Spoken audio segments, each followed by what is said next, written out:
Mateo 24 verse 6 to 7. Maririnig na ninyo ang mga digmaan at mga balibalita ng mga digmaan, ngunit huwag kayong mabalisa, sapagkat ang mga bagay nito ay kinakailangang mangyari. Ngunit hindi pa ito ang wakas. Ito ay sapagkat babangon ang isang bansa laban sa isang bansa at babangon ang isang paghahari laban sa isang paghahari. Magkakaroon ng mga tagutom at mga salot at mga lindol sa iba't ibang dako.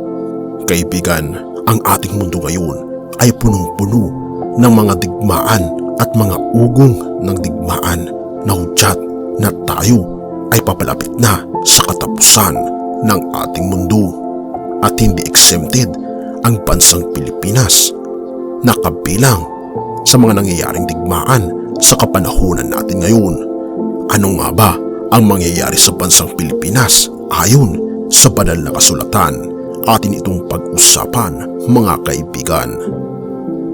Ukraine versus Russia, Armenia versus Azerbaijan, civil war sa Iran, Yemen at Ethiopia, civil war sa Democratic Republic ng Congo at ang Great Lakes, mga hidwaan sa Pakistan, ang nagpapadyang gera ng Taiwan versus China, Russia versus US versus China, China versus Philippines. Ito ang mga nagpapadya na mga digmaan na kailangan nating tignan ngayong 2023. Makikita natin, mga kaibigan, na libu-libong mga tao na ang namatay ngayong 2023 dahil sa mga conflict sa iba't ibang bansa, mapa-civil war man ito o gera mismo laban sa isang bansa. At hindi nga exempted ang bansang Pilipinas sa nagpapadya, naggera, at ang pinakamalapit at pinakaposible naggegera sa atin ay walang iba kundi ang bansang China, dahil na rin sa pinag-aagawan na teritoryo ng West Philippine Sea.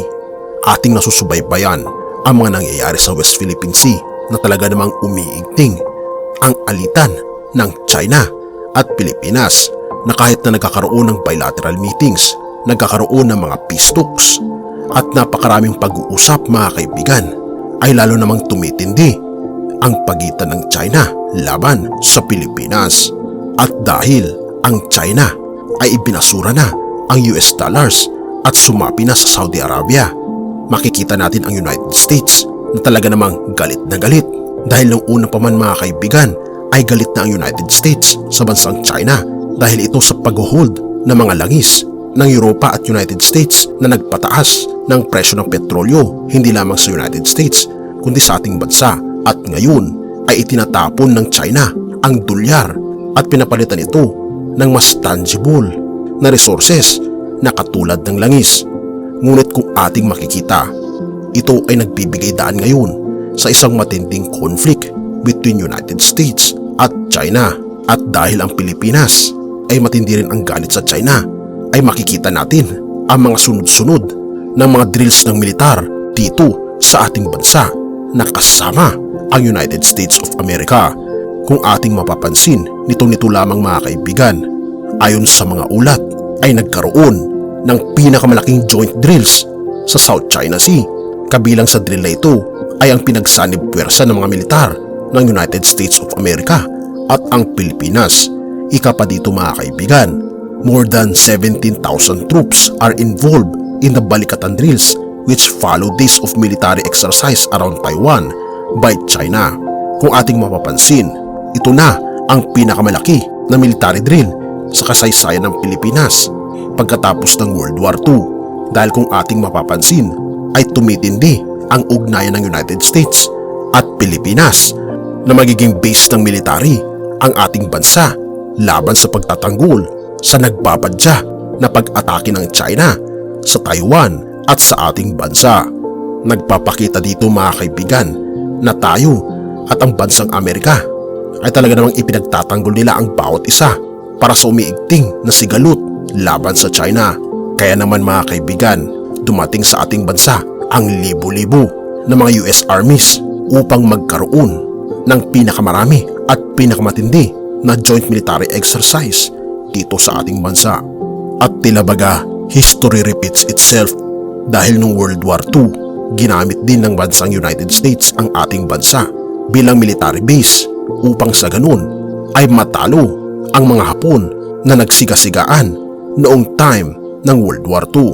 At sa panahon natin ngayon, tila baga ang bansang China naman ang nagsisiga-sigaan ngayon na bulihin ang maliliit na mga bansa katulad ng ating bansa. Ngunit hindi may tatanggi na kaalyado natin ang napakalalakas na mga bansa katulad na lamang ng United States, South Korea at Japan. Ngunit ganun pa man, anumang digmaan sa mundo mga kaibigan ay walang natatalo, walang nananalo, sapagkat ang dalawang bansang mahidwaan ay parehas na talo, sapagkat maraming mga mamayan ang mamamatay dahil sa mga giyerang ito. Kaya naman wala na tayong ibang tataguan kung magkakaroon man ng World War III mga kaibigan. Ngunit ang ating sandigan lamang ay walang iba kundi ang ating Panginoong Diyos, ang ating Panginoong Hesus lamang. Siya ang ating sandigan. Kaya naman kahit na nagkakaroon ng sigalot, huwag maging matigas ang ating mga puso at ipairal ang kabayanihan, kundi dapat ang tunay na bayani ay nagbibigay ng kapayapaan.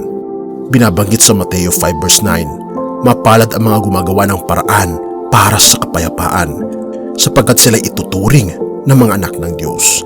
Kaibigan, nais ng ating Panginoon na tayo ay bumuo sa ating puso ng hindi pagkamuhi sa kaninuman o sa mga bansang kumakalaban sa atin, kundi nais ng ating Panginoon na ipairal natin ang kapayapaan. Kapayapaan sa ating puso at kapayapaan sa ating sanlibutan. Ito'y dapat nating ipanalangin upang sa ganun walang mapipiligro. Lahat ay magiging matagumpay. Lahat ay magkakaroon ng kapayapaan. Tayo'y manalangin. Ama naming banal, makapangyarihan naming Diyos, salamat Panginoon sa lahat ng aming natunghayan na tunay nga kami po ay nabubuhay na sa huling kapanahunan. Gabayan po kami, turuan kami na magkaroon na gumawa ng kaparaanan ng kapayapaan. Higit sa lahat, tulungan ang aming mga puso na magkaroon ng kapayapaan at pagpapatawad. At nawa ang pag-ibig mo ang umiral sa bawat puso ng lahat ng tao sa buong mundo upang hindi magkaroon ng anumang sigalot at matigil na ang mga digmaan. Patawarin kami Panginoon sa lahat ng aming pagkukulang at pagkakasala sa pangalan ni Jesus. Amen.